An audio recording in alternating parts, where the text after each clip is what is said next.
This podcast is brought to you in part by ChoiceRealtyConnect.com. Whether you're buying or selling home, condo, or any type of property, trust Amanda to help match you with up to 3 top agents in your area. ChoiceRealtyConnect.com. Hey, all you rock stars from Washington, D.C. This is the Rock on the Money Podcast, episode 135. That's a lot, Amanda. It is a lot. Time to talk about saving. It's just like, oh my God.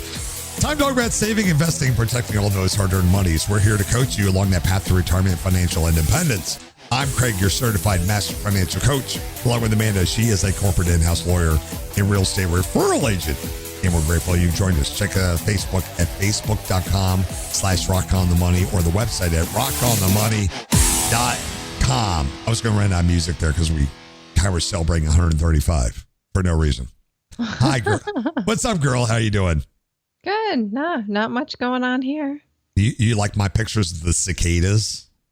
That's crazy. It's actually pretty gross. The TV stations here have mapped where they're actually at. They're not really around me, but like right to the north of Washington, D.C. Mm-hmm. The trees are piled of shells. I mean, they're talking about billions of these things coming up out of the ground. Yeah, you can like shovel them. These are 10-year cicadas, I guess. Brood X, I don't know what it is. I think we always get these things, but yeah, you could shovel them. They crawl up the trees. They cling on to there. Then they come out as a locust with wings and stuff. And then they got these big beanie red eyes. And yeah. Kids love them. They're a year late, really. If they wanted to plague us, last year was the year for that. Yeah, never had that one on my list. Hey, we got some really great questions on this podcast, guys. Yeah, we do. I don't mean to pump it up, but these are really good. How about this first one? So I'm looking at my IRA and considering switching to different funds. I'm only making a 4+% return so far this year. Annualized has return on average 11%, but my funds don't seem to be performing well. Should I switch or just keep funding and assume things will pan out and I'll finish 8+% higher or in that area? Anyone with an IRA showing same kind of trends this year? Okay, so I love this question, by the way. This is hilarious. Great 4%, question. 4%, and we're not even halfway through the year. So remember, half of 8 is 4. Yes. So you're right on track. You're right on track. And I love this question because once again, as we said in the podcast the other day, people are looking at their accounts. The problem is they're looking at their accounts, right? Right. So you said in your question, annualized returns average 11% over time. Over time. Absolutely correct. That doesn't mean every single year either. So go back in time, Amanda. So last year, you and I both hit how much? It was almost 30, 40, 50%. So I don't know. I mean, we did great. Everyone did great. The S&P 500 did great. Yeah. So average like 30% returns for the S&P 500. Which means, Amanda, we could have 2 more years of 0% returns. And what do you end up with? An average return over 3 years of 10 to 11%. Right. The average return over time is 8 to 12% is what our goal is all the time. So there are years where you get 40%. Some years you get negative. There have been years before, Amanda, where you get negatives. But over time, people, but switching around constantly, you're really taking a risk. I know it seems logical, like, oh my God, this fund's not good.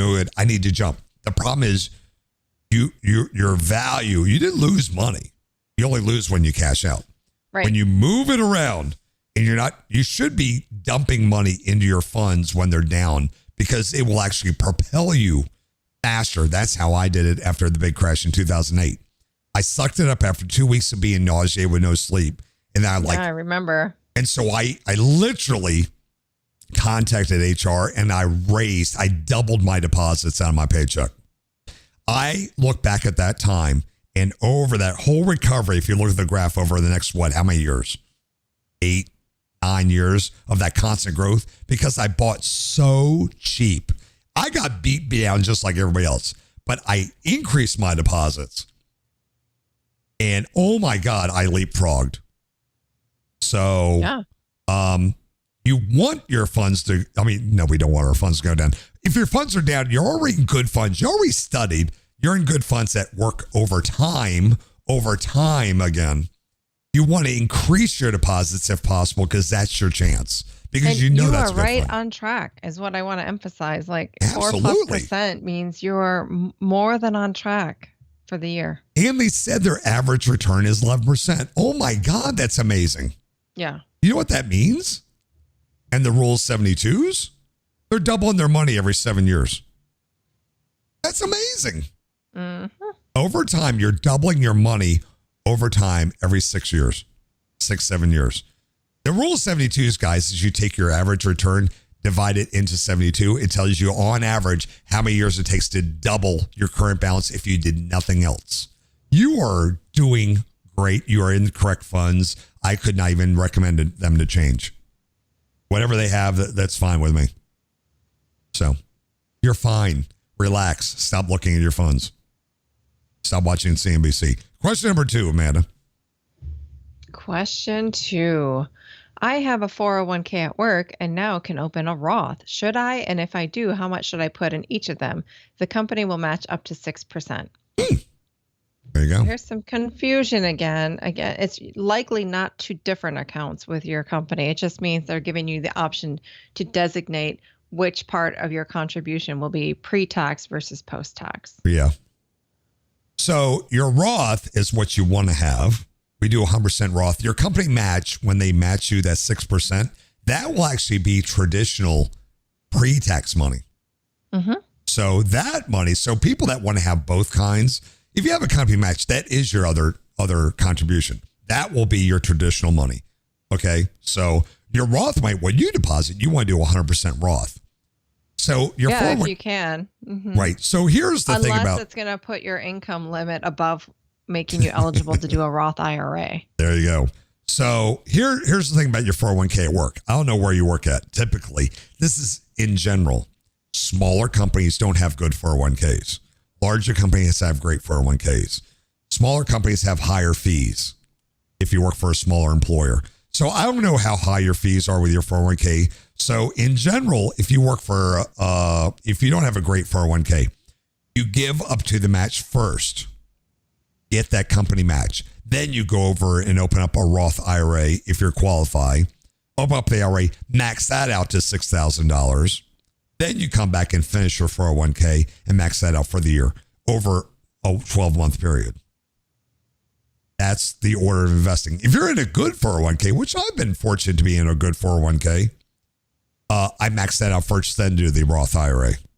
Well, no, I don't qualify for Roth IRA. So then you have to do a whole backdoor thing, which is a whole different thing. So I don't want to get people confused in that.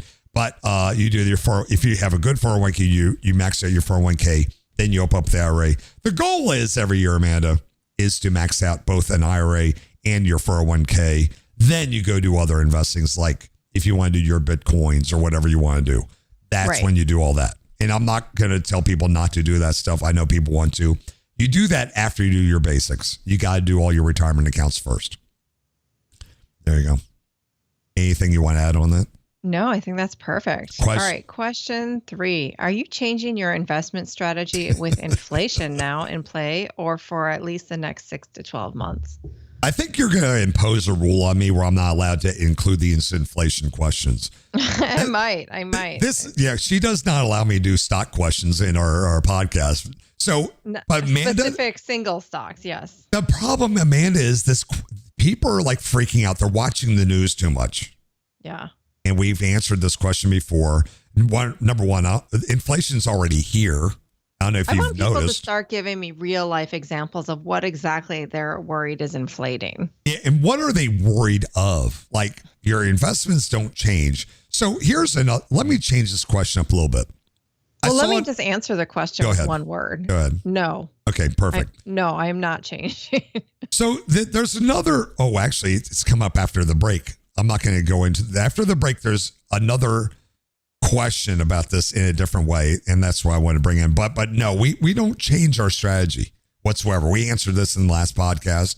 If you change your strategy, you're going to screw up everything. Stick with the plan. The S&P 500, all these big companies have been through wars. We've talked about this before. Wars, pandemics, everything. Stick with the plan. You're watching the news too much. Hashtag turn it off. The news, that's our joke on Facebook Gaming when I talk to the chat room about this. Guys, stop looking at the news. Stop. The news, what did you say, Amanda, last time? What was the goal of news on TV? It's entertainment. Ratings. They are there to hype you up because they need you to come back. They need you for the advertisers. That's how they make money. They're trying to hype you up. If you turn it off and don't know what's going on, you'll realize there's nothing going on. There's nothing really going on. If you don't know, there's nothing to worry about. And there isn't anything to worry about, Amanda. Yes, your milk may go up a little higher. Your gasoline may go up. It's not going to be up to $10 a gallon, people. No. No, not unless another pipeline is hacked. You know what? Our prices never went above $3 up here. Wow. No, the highest I saw was $2.89. Yes, it depended where you lived, but around here, no. And we need that pipeline. That pipeline goes right through here, and no, $2.89. I saw some people say $2.99. Yeah, so I didn't even know the pipeline thing even happened, Amanda, until people kept talking. I'm like, what are y'all talking about? Yeah. I mean, I haven't purchased gas since last October. Part of it is, you rarely need to buy gas. So. I haven't purchased gas since October, so what did I know? Hey, let's take a quick break, and we have a different version of that question, which really scares me. And I think it's more realistic. You're listening to Rock on the Money.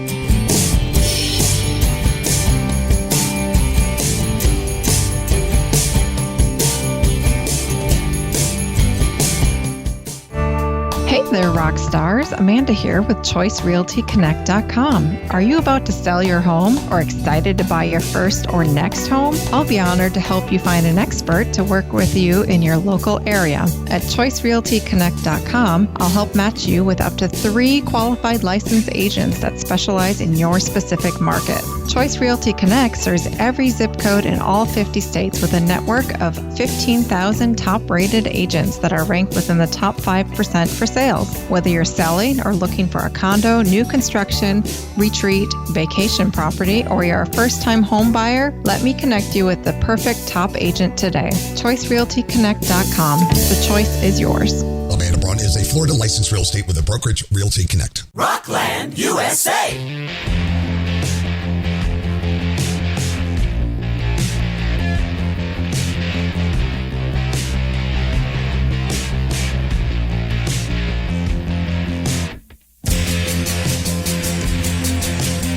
Hey, Amanda. Welcome back to Rock on the Money. Don't forget to check us out on Facebook. Facebook.com/Rock on the Money is the page. Please click the follow, click the bell to be notified when we go live, Amanda. Yeah. Yeah, because you're taking a little break here and it might be time.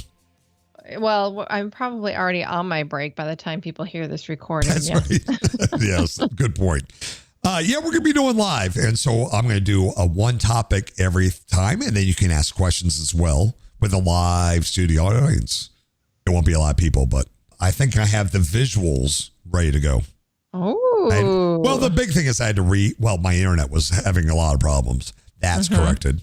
Thanks, Comcast Business.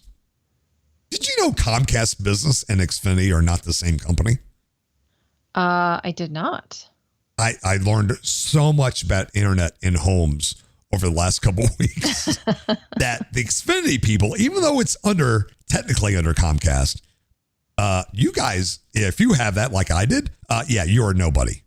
The people that have Comcast Business can suck your internet when they need it. They get prioritization. So now I take it away from Tommy next door, who needs to be on his 3rd grade Zoom class. Well, tell you what, Tommy, I need internet more than you do. Get back to school. They were all sucking my internet. Now I get solid internet. I'm paying for it. We won't even discuss that. Question number 4, Amanda. Do you want to read this one? Sure, I do. You gave us a teaser on it. Oh, yeah.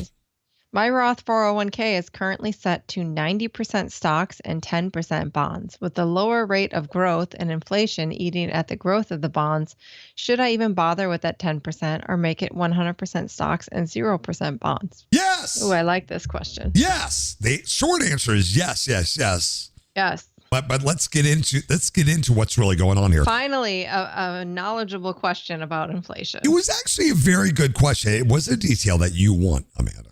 Mm-hmm. Okay, number one, before we get to the growth inflation part, I don't know why they even had 10% bonds in there. Right. I don't know why you had that to begin with. It should have been 100% stocks in the first place. That's a whole different discussion. But our recommendation is we stay 100% in growth equity stocks. U.S., American, U.S., top growth, S&P 500 companies. Stick with the big boys. Beyond that, now let's get into the inflation, lower rate of growth and inflation eating at the growth of bonds. We talked about this on an episode like a year ago, even before the pandemic. Bonds have not done anything for years, which is what the stable value funds are in a lot of these 401ks. Or these very, I don't know, what we call these funds, which were very minimalistic or safe. People think they're safe. Yes, safe. That's a good question. Yeah, people will call them safe funds because they don't want to lose money. Well, a lot of them have bonds in them. Well, the problem is you can't even keep up with inflation with that. Even before the inflation we have here, you typically have what, 1 to 2% of inflation every year. That's what we've had for years. Yeah, 2 to 3% is normal. And right now we're running about 4% right now. Okay. It's not as high as people think. People are freaking out. It's only in certain pockets that are raising the cost of goods for everything. Like lumber, housing, gasoline, but gasoline is because of other factors like pipelines or there's some cost things going on in the Middle East, blah, blah, blah. I mean, we don't want to get technical in, but those are causing a lot of other things to go up. Bonds, they have not done well. And I've heard many smart people from business schools say they don't see bonds doing anything in the future. This is before the pandemic even started. So we've told people, stick with the stocks, the S&P 500 index. Now, getting into their question, they're worried about bonds. Yeah, they just they do not perform. They have not for the last 3 or 4 years. And they are probably not going to do anything. The biggest brains in the business from the biggest business schools are saying they don't see it doing anything even in the future. Right. Yeah. There's no credible source indicating that there's going to be any type of like hyperinflation. No, take politics out of your investing, people. I know it's tough. I know you want to watch these different news and they're getting you all hyped up. If you take politics out of all this, that's not what's actually happening. I hate to sit here and be neutral, but I've made those mistakes in the past, Amanda. I admit to them. I've listened to these things and I'm making huge mistakes. And once I took politics and everything else out of my investing and looked at the actual facts, not claimed facts, but like real facts by neutral parties, I've done so much better. So much better. It's so much easier to invest when you take all that crap out of there and you realize, oh my God, this is not that difficult. Right. Question number 5. Number 5, when you have a Roth IRA, do you continue buying more shares of the same mutual funds or do you research others to buy? Good question. That's a good question. I love that question. I should have put all these on the front end. You buried the lead. I buried the lead. What do you say?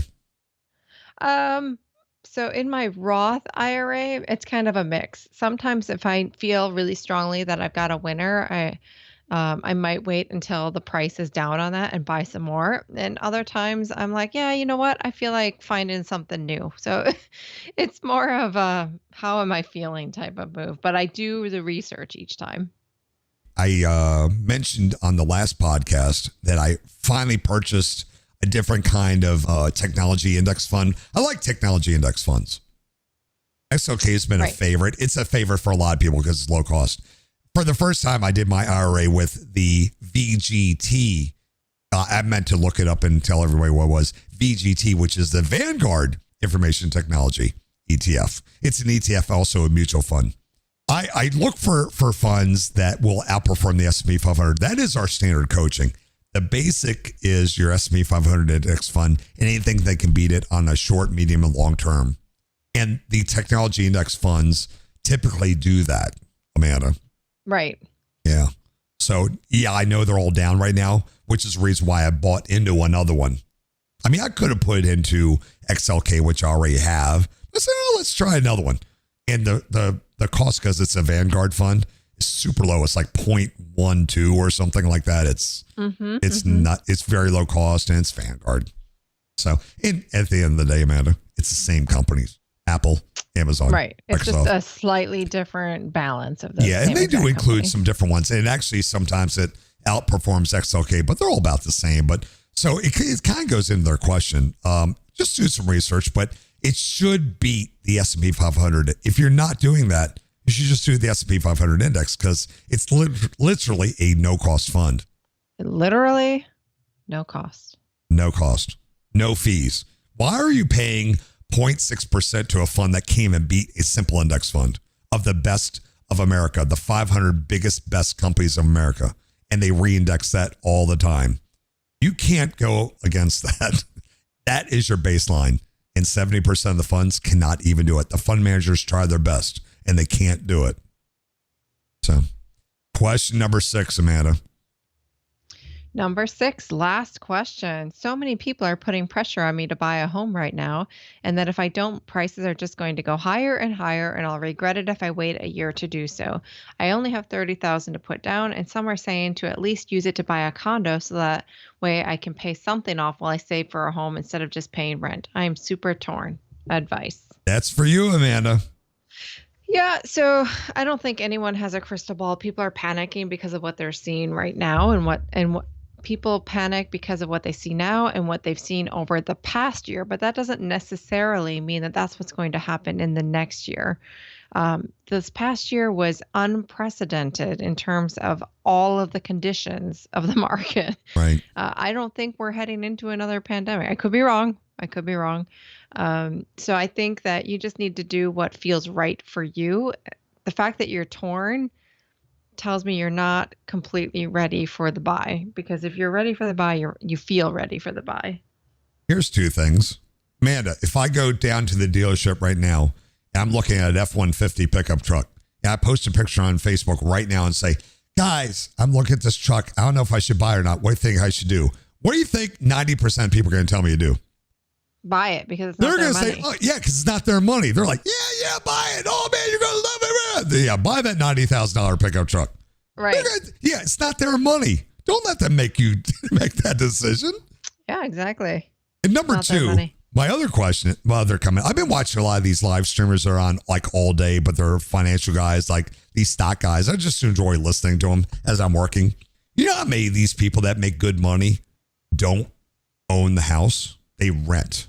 Yeah, and actually in a lot of markets right now, because of the insanity happening with real estate right now, it's actually a wiser financial move to rent than to buy. And the other thing, depending on where you live, don't get forced into thinking you have to own a house. Ever. Guys, there's nothing wrong with renting if you get a good rental price on a decent neighborhood. There's a lot of cost involved in owning a house. Yeah, and people always make the argument, yeah, but I'd rather be paying myself than paying someone else because, that's just sunk cost. Well, guess what? Even if you have your own home, and I'm using have loosely because most people who have a home here in the U.S. at least have a large mortgage on it, right? Right. And a big part of your payment every month is interest, which is going to someone else and not pay towards your own equity. So there's actually very little that goes towards your own equity. And frankly, you could be investing that amount into, the stock market or other investments each month rather than putting it into a home that is going to drag along with it other huge expenses that, eat away at and erode that so-called equity. Oh, you mean like I revealed last episode, I just bought a refrigerator that had to be replaced. Mm-hmm. Second refrigerator in 17 years. If I rented, I wouldn't be paying for that.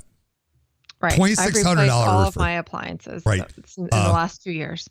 This was a brand new house. Well, brand new houses don't have 30-year roofs on them. I've had to replace the roof. Now I have a 30-year roof. By the end of 30 years, guess what? You got to replace the roof again. That's $15,000. That's got to come from somewhere. I just replaced an HVAC that apparently only lasts 10 years, but somehow I got 17 years out of it. I went way longer than I had to. That was $12,000. Owning a house is not as cracked up as you think. And let's talk about this a suggestion to get a condo for 1 second. Most condos come along with HOA fees as well. And that's going to someone that's not you. And that's just like a garbage cost as well. That's the only reason I haven't bought a place at like Myrtle Beach is, you know what the monthly cost of owning a condo at the beach is?